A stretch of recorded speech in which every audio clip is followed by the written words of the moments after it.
You're the one who brought up divorce. It's only fair that you pay the alimony in the divorce trial, right? What if I was cheating?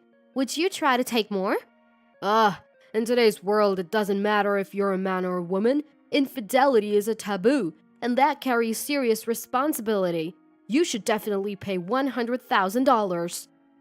I no longer have any mercy for my husband, who puts himself first and berates me.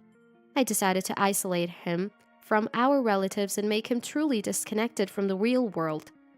My name is Mary. I'm 27 years old. I married James, who's the same age as me.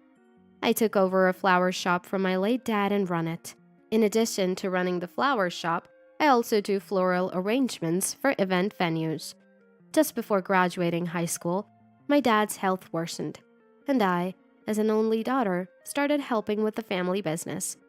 2 years after I finally learned the ropes of the flower business, my dad passed away when I was 20, and I took over the shop. Then, perhaps, shocked by Dad's passing, my mom developed early onset dementia and had to be admitted to a care facility. However, at the time, individual flower shops that only sold fresh flowers were closing one after another. I had to earn enough not only for the shop but also for my mom's care facility fees, which worried me greatly. That's when I remembered my dad's will. Challenge yourself with something new every day. So when I took over the shop, I incorporated floral arrangements into the business, which wasn't very common at that time. I met my husband James through these floral arrangements. I was 22 when I handled the floral arrangements for the founding anniversary party of James's company. James was working in the General Affairs Department then and was in charge of the event's venue decoration. During the meetings for the venue decoration, I grew to appreciate James' sincere attitude. Thanks to our meticulous planning, the event decoration was well received and the party ended successfully.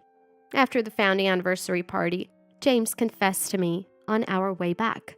Mary, would you want to go out with me? I said yes to his proposal and we started dating. After dating for about 2 years, we got married. But actually, when James proposed to me, I initially turned him down. I'm running a business on my own. Plus, even though my mom is in a care facility, she needs frequent visits for her dementia care. I can't do household chores, and would be a burden to you, James. So, I can't marry now. I turned him down because I couldn't do household chores well and didn't want to burden him, so I said I couldn't marry at that time. But James, I love you, Mary. If you're that busy, I'll take care of everything at home. Let's get married, he offered. I was so moved by this love that I agreed to marry him. However, about a month after we got married, James stopped keeping his promise to do all the household chores. I've been transferred to the accounting department. There's no way I can do housework. James started coming home late, saying he had more overtime. He often worked on weekends, and we barely saw each other. Thinking, James has been transferred. It must be hard for him. I need to do my part. I managed the housework in the little time I had after early morning purchases. But 6 months into our marriage, I found myself doing all the shopping, cooking, laundry, and cleaning. I reached my physical limit and was bedridden for about 3 days. Luckily, there were no flower arrangement jobs during those 3 days, so it didn't inconvenience the customers.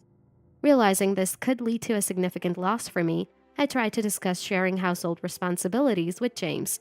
What? I never signed up to be a house husband, and I'm swamped with overtime. Are you trying to kill me? There was no room for discussion, but I was at a risk of collapsing too. I've got more big projects, and I haven't been able to visit Mom at the care facility. Can you help out a little? James seemed so averse to this conversation he couldn't wait for me to finish. Anyway, I have no intention of doing housework. That's a woman's job, right? So just do it. He ended the discussion unilaterally with an illogical reason. This is nothing like the promise we made before getting married. I'm busy too. Despite feeling the injustice, I decided to continue the marriage for the time being. However, James's overtime and weekend work continued even after 2 years.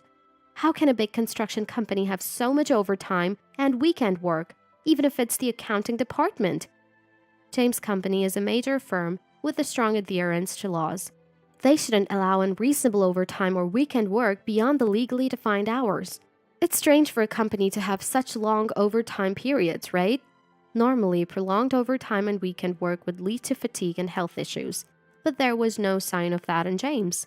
Instead, he seemed quite relaxed, saying, "This weekend I have to play golf for a client meeting. It's annoying to do this on my day off." He even looked happy. What? Entertaining in the accounting department? That's unheard of. Something's fishy.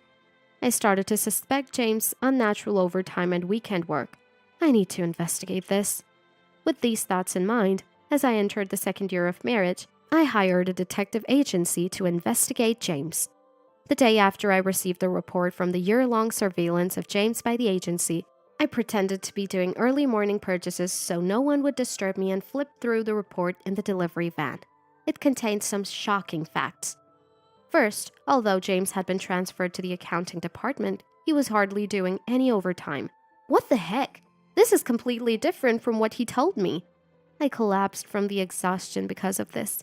But more shockingly, the detective's report revealed an affair. James had been cheating with a university student named Jennifer, who worked part-time in the General Affairs Department, even before we got married. And this affair had continued even after our marriage. What? So he was meeting this Jennifer woman during his supposed overtime and weekend work? This is outrageous! According to the report, this Jennifer is currently 23 years old, a university student working part-time as an office assistant in the General Affairs Department at James's company. The enclosed photos showed her as not exceptionally beautiful, but fair-skinned and slightly plump, the kind of woman that seems to appeal to men. She's in a 4-year college and had to repeat a year once for playing too much. She's still job hunting while working part-time. This woman, she's not just young. James, this can't be true. The report continued. The relationship with Jennifer started about 6 months before James and I got married, and Jennifer continued the relationship even knowing James was married. Moreover, she had a boyfriend and was still seeing him. That hussy! I was trembling with rage as I read the report alone. Then came an even more shocking revelation. James had been driving me to my mom's care facility for visits. It was the only kindness I felt from him in his recent behavior. But even during those times when I was visiting Mom, James and Jennifer were enjoying their secret meetings in a hotel. To top it all off, the detective's report included audio recordings of their conversations. Hey, do you think your wife will bring up divorce soon? Yeah, she collapsed from overwork before, so she must be tired enough to bring divorce papers, right? So it's soon. I want to have a wedding abroad with the alimony we'll get. Yeah, where should we do it? Hawaii? Ew, that's so cliche. They must have been talking at some cafe. They betrayed me and planned to plunder the alimony from a divorce trial to fund their own marriage. The raw audio data conveyed the cruel reality more vividly than text, cutting deep into my heart. This can't be real. I never thought humans could be so greedy, cunning, and capable of such terrible things. I loved James for his sincerity. That's why this calculated and filthy act of betrayal hit me so hard that I was almost hyperventilating. As I curled up in the car until I could breathe normally, the sky that was dark when I started reading the report had brightened completely. I stared at the blue sky, so contrary to my turmoil, for a while. Once I had composed myself, I called my lawyer. After returning home, I immediately posted a temporarily closed sign at the entrance of my flower shop. When I went upstairs to the living area, James was in his pajamas, munching on toast and fiddling with his phone. James, I need to talk to you. What? On my precious day off? After reading the detective report, I noticed James's attitude towards me had completely changed. He used to be so kind. Now he's just a tyrant. What? Looking for a fight first thing in the morning? About our life together, James. I've reached my limit. Do you understand what I'm saying? The moment James heard these words, he smirked in a nasty way that I didn't miss. I'm a bit confused. Can you clarify? All right. To be more clear, I want to break up with you. At this, James not only didn't hide his smirk, but looked down on me arrogantly. So you're saying you want a divorce? James, unaware that I knew of his shoddy plans, eagerly jumped at the divorce I initiated. With his calculated approach, he demanded a division of property and alimony. Since Mary wants a divorce, of course, I need compensation. So, for the divorce of property, I'll take this house, which is also the atelier and shop, the car, and half of the savings, which is $100,000. Plus, for the alimony, another $50,000, and a restraining order with a $1,000 fine each time it's violated. While presenting the completed divorce papers, he said, You're the one who brought up the divorce. It's only fair that you pay the alimony in the divorce trial, right? The betrayal of the last 2 years and this inhumane behavior towards me caused me a headache and ringing in my ears. Stunned by the extreme treatment from my spouse, I whispered in my head, I'm tired, and then asked James one question. What if I was cheating? Would you try to take more? From a very condescending position, James retorted, Oh, yes. In this day and age, gender doesn't matter. Infidelity is forbidden, right? That's a serious responsibility. You should definitely pay $100,000 in alimony in the divorce trial. But I haven't cheated, right? Isn't this claim too high? Huh? I'm even making concessions here. You have been working right after high school, so you really don't know the world. That's why you have such a perception. It's your detachment from reality that always gives me chills and goosebumps. James's malicious words shattered my rationality. The tiny bit of affection I had for James in my heart transformed into a fiery rage. So, I don't need to show any mercy to this man. If I'm going to act, I'll do it thoroughly. With that thought in mind, I decided on my course of action. I resolved to socially isolate both my husband, James, and his affair partner, Jennifer, along with the people who raised them. First, I informed James that his demands wouldn't be met. Your demands won't be accepted, you know. First of all, the house is what I inherited from Dad when I was young, so it's not marital property. And the car is in the name of my company, so that's also not marital property. Do you understand? And just because you can't get shared property from me doesn't mean you can take all the savings. In fact, I should be the one receiving money since I've been paying for all our living expenses. What? So there's no rental income from the leased shop? No, but I've lived in this house for 3 years, so I should have residency rights. What are you talking about? Residency rights are something that comes up in evictions, not divorces. Are you thinking in terms of corporate housing since you were in the General Affairs Department? Damn it! My husband seemed like he wanted to say something, but he couldn't keep up and remained silent, biting his lip. And about me being out of touch with reality? Well, then what's this? I held up the photos collected by the detective agency over the past year, showing James and Jennifer's affair right in front of James. Wait, why do you have these? James's face, which had been flushed with anger, turned pale. I already know about your affair with this Jennifer woman since before our marriage. Even someone as delusional as you can understand this, right? Take some time to think about your next move. With that, I sent James to the bedroom. Then I called my lawyer again, whom I had contacted in advance. Hello, Mrs. Mary. I was waiting for your call. Today, being a holiday, Mr. James's family was having breakfast together. Is that so? That's good to hear. So they will all come? Yes, they all agreed to come after I talked to them. However, it will take about 2 hours for them to arrive. Understood. Please tell them I appreciate the effort. 2 hours later, the family lawyer and James's in-laws arrived on time, and I welcomed them into the room. The in-laws had already been briefed by the lawyer about James's affair. John, my father-in-law, turned pale as he entered my room and approached me. Mary, I'm terribly sorry for the awful thing James has done. John, thank you for coming today. Please take a seat on the sofa, and I'll explain everything in detail. After inviting the in-laws to sit in the living room and giving them a moment, I called James. James, nonchalantly scratching his head, walked into the living room, only to be met with glares from all the in-laws. Why are Dad and the others here? Seeing the in-laws seated in the living room, James couldn't help but raise his voice. Finding it tedious to deal with every reaction of James, I simply made him sit on the floor. In those 2 hours, James must have realized that his demands were not going to be met and that it was more beneficial for him not to divorce. I've decided to call off the divorce, he said, once again speaking down to me. Always looking down on me, aren't you? I was so beyond exasperated that I handled this foolish man's behavior with calmness. First, let's revisit this evidence.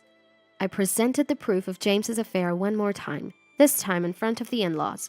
Photos of James and his mistress Jennifer hugging at the hotel entrance. Documents detailing the exact dates and times they met. And the audio data from the cafe where they discussed claiming alimony from me in a divorce trial. John, after seeing this evidence, was silent. His face flushed as he followed the dates and times James and Jennifer met. Linda, my mother-in-law, and Elizabeth, my sister-in-law, looked somber, tears welling up as they saw photos of James and Jennifer being affectionate. Linda repeatedly muttered, "I can't believe James would do this." Sighing with each photo she turned, I wondered what my brother-in-law Robert was thinking. He sat with his arms crossed, eyes closed, frowning, looking up at the ceiling. As I observed the in-laws' reaction, I said, "Well, there's absolutely zero chance that James is innocent. The evidence I've presented is conclusive, and James has nothing to refute it." Hearing this, Robert and Linda burst into tears and apologized to me. "Mary, we're so sorry. It's our fault for raising James to be such a scoundrel." Then, seeing his parents state, Robert suddenly kicked James, who was sitting on the floor. "You damn James! Don't you realize your actions are worse than animals?" Robert, known for his strong sense of justice and having once aspired to be a professional kickboxer, was furious at his brother James's despicable behavior and couldn't help but lash out. Robert's powerful kick sent James sprawling face first onto the floor. "Bro, what the heck are you doing? That's disgusting!" Elizabeth, who had been bullied by James since they were kids and had always despised him, was clearly fed up. According to her, James always had a tough attitude towards the weak. Elizabeth, having been victimized by James in the past, decided to cut ties with her brother upon learning of his actions towards me. Her eyes were filled with disgust, no longer seeing James's family but as something vile. After the in-laws' reprimand of my husband, the lawyer began discussing the division of property and alimony for the divorce. "Right. After discussing with Mary, we've decided the following for this divorce case involving James. First, the divorce will be finalized, as we already have the divorce papers James submitted earlier. Regarding the alimony, we're demanding $50,000. As for the division of property, there will be none." He also mentioned that James's actions of hiding the affair and trying to claim alimony could be considered attempted fraud, a criminal offense for which a police report could be filed. However, instead of filing a police report, we would settle for $50,000 in alimony. He informed James and his in-laws that if they didn't accept it, it would lead to mediation and a criminal lawsuit. James seemed utterly unaware that his actions constituted a criminal offense. "No way! If this comes out, I'll be a criminal!" I couldn't comprehend James's selfish remarks. Even the in-laws began to sympathize with me, irritated by such a cheating husband. "James, how can you say such things in this situation? We are so sorry, Mary," John said, and the in-laws once again deeply apologized, fully accepting my conditions for the divorce. After putting an end to James' betrayal, I asked the in-laws to take him home. I wanted to throw salt at the defeated James as he trudged away, but I refrained out of respect for the in-laws. Then I discussed with my lawyer about Jennifer, James's affair partner. Despite being a university student, she had helped destroy another family. Moreover, in the audio data, Jennifer referred to me as a senile mother's annoying old lady and an unfortunate woman with only a high school diploma, ridiculing me with James. "Hey James, since we're divorcing anyway, let's get a lot of money from this old lady," she had said. Furthermore, the plan to extort alimony from me in the divorce trial was mostly Jennifer's idea, as revealed in the audio data. It's appalling how someone I've never met could plot something so terrible, I thought, my anger boiling over. I decided to take action against Jennifer, James's mistress. A few days later, after my lawyer surveilled Jennifer and informed me she had returned home, I waited nearby. Once her family was gathered, we met and approached Jennifer's house. The lawyer rang the doorbell, and Jennifer's mother hurried to the door, opening it with a fluster. "Hello, we need to speak with Jennifer and her family," my lawyer said, presenting his business card. "Wait, please, wait a moment." Jennifer's mom, confused by the sudden visit, asked us to wait and went back to consult with Jennifer's dad. Minutes later, she reappeared, reluctantly letting us in. Inside, the scenario unfolded much like with James. The lawyer laid out the detective's report on the table. Initially in denial, Jennifer's family eventually had to accept the overwhelming evidence. My lawyer then demanded $30,000 from Jennifer as alimony in the divorce trial. Jennifer's dad retorted, "That's extortion. I'll sue for blackmail." to which my lawyer calmly replied, "Then we'll see you in court." And we left Jennifer's house. After that, I left all negotiations with Jennifer to my lawyer. Facing these people again would be nothing but distressing for me. The day after, my lawyer received numerous calls from Jennifer's dad, not to apologize, but to negotiate a reduction in the alimony. My lawyer responded, "Mary's emotional damage cannot be measured in money. What's needed is your willingness to apologize. The very fact that you're trying to haggle over the alimony shows a lack of sincere remorse. If you continue with these unproductive calls, we ask you to refrain from contacting us." He sternly informed Jennifer's dad. Jennifer's dad must have realized the gravity of his actions, as he eventually managed to gather the $30,000 by selling his valuables and paid it by the deadline. Later, Jennifer, along with her parents, visited my lawyer to offer a profound apology. Jennifer was in tears, her makeup smeared from crying. Apparently, she was cheated on by her boyfriend, with whom she was having an affair with James. "I regret what I did to Mary," Jennifer sobbed to my lawyer. I hope this ordeal has made Jennifer more sensible, and she seriously pursues her job search. Despite the chaos caused by the divorce, I managed to protect the shop my dad built from the ambitions of my ex-husband James and his mistress Jennifer. Now my days are busy with work and visits to mom, but I have more free time than when I was married to James. This is because I use the alimony from the divorce to hire employees. Flower arrangement is very popular among women now, and job postings of learning and working in this skill attract many applicants. Having enthusiastic employees makes my job more fulfilling. Now I can delegate some work to them and have more time to visit mom. The staff, which started with just one person, has grown to a dozen. We regularly supply to a famous hotel, stabilizing the business. I'm truly happy now. By the way, my lawyer told me that after the divorce scandal, James and Jennifer got married following her pregnancy. However, it's unclear whose child she's carrying, as she was going back and forth between James and her boyfriend at the time. James was demoted at his construction company for disrupting the workplace order by having an affair with a part-time employee despite being married. His company, known for its high compliance standards, is unforgiving of such misconduct. One wonders how James will manage with a child on the way, but that's no longer my concern. As for my love life, I met a fashion designer at a flower design event for a fashion show, and we started dating. He knows about my past and says there's no need to rush into marriage. We both value creativity in our professions and want to cherish that first. Indeed, in today's world, marriage isn't the only way to maintain a partnership. I'm not sure if it fits my dad's advice to challenge yourself with something new every day, but I value my relationship with him the most and want to continue walking together in life.